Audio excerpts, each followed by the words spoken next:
Oh, are we going to get it? Are we going to get it? G6. Please play G6. Get in there, son. We get the Harry attack. Come on. Woohoo! I'm already happy.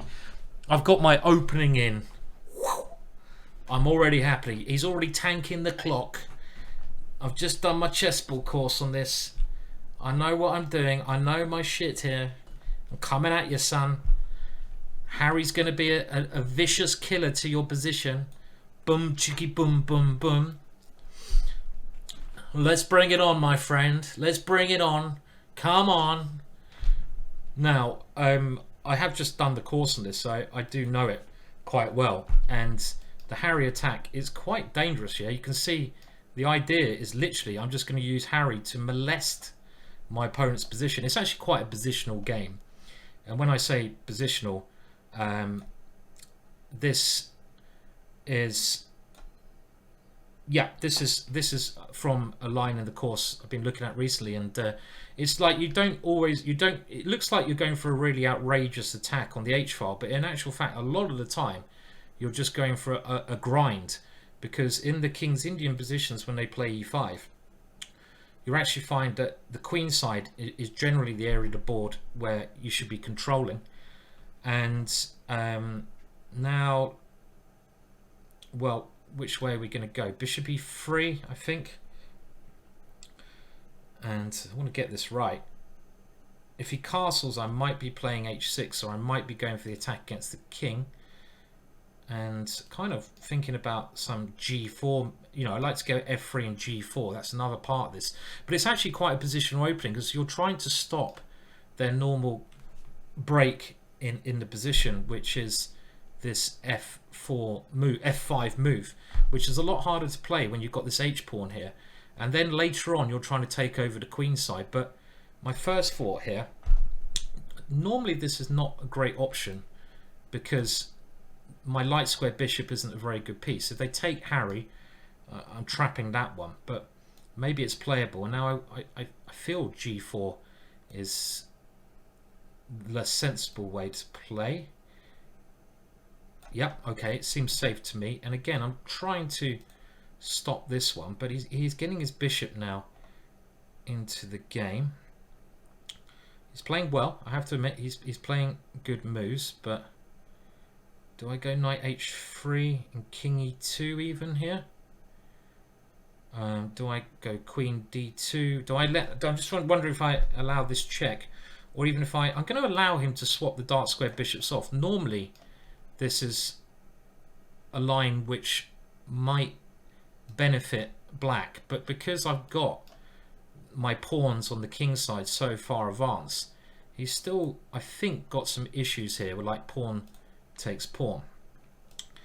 So he's played this well, but I feel white has a small advantage. And as you can see, even in these lines, it is quite positional by nature, this. And the whole point of this opening is really to get this play on the queen side at the right time.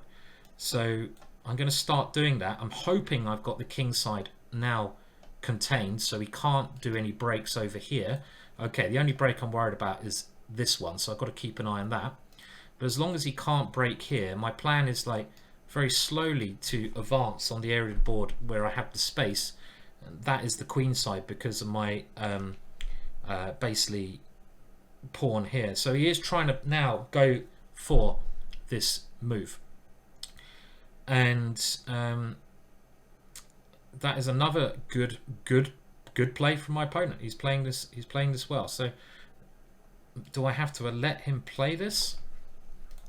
Good play. He's playing clever, good chess here. So all credit to him. And actually, if he goes here, how am I going to meet that? G5 and H6. Okay, so let's continue with this plan. And he's going to get F5 in. And I want to keep it closed over here. So I think G5 might make the most sense. Just need to get these two moves in. If I get these two more moves in, his position, I think, should crumble, because I'm suddenly going to force that knight to a terrible square. So it's kind of a critical moment to him Can he get his rook down here? I can't see how in this position. And this little idea is okay. So we obviously go here, and if I can play h6, this has got to be great for me. So he's playing all the right moves. He's got to keep some lines open. And now we will continue. If he goes h6, I'll go g6. So he's played this, and I'm losing a pawn, but do I have enough play over here? And I'm hoping the answer is now yes. That okay, we're going to pawn down, but I've got my b4 move in. And now that I've got this move in, surely there are some great chances on this area of the board for me. So we go here. Actually, I don't know. I mean, can he might have been able to take that one there. Maybe I should have dived in over here. Okay, we've got to play this a bit more carefully than I'm doing. That's for sure. Okay, so now my idea is to check him, and it's very close to mate here. Check, king d7, check, king e7, check. Okay, is this mate? I think this is mate. Or major material loss for him. As in he has to give up his rook here. Which, yeah, otherwise queen e6 is coming with checkmate. So this is just winning, basically. And that was the thing. As soon as I get this b4 move in, it's game over, as we see. So that's the important principle that you learn a lot from creating these courses. And the one thing I learned from this course, and I think my opponent played very well there, and maybe he's doing okay at some stage. I think he played actually the maneuvering a lot better than could have been done. I'd just like to point out the reason he had to give up his queen was, even though he's won this pawn is pretty irrelevant because I've got this idea of an attack against his king. Maybe I can come in with queen a7. We just need to get one more point now. This is my last Chessable course, which will be coming out like next week or something. And I'm very proud, I'm very happy with this one because h4 is certainly a line I've been playing for a long time, and it's called the Harry attack. And I love my friend Harry.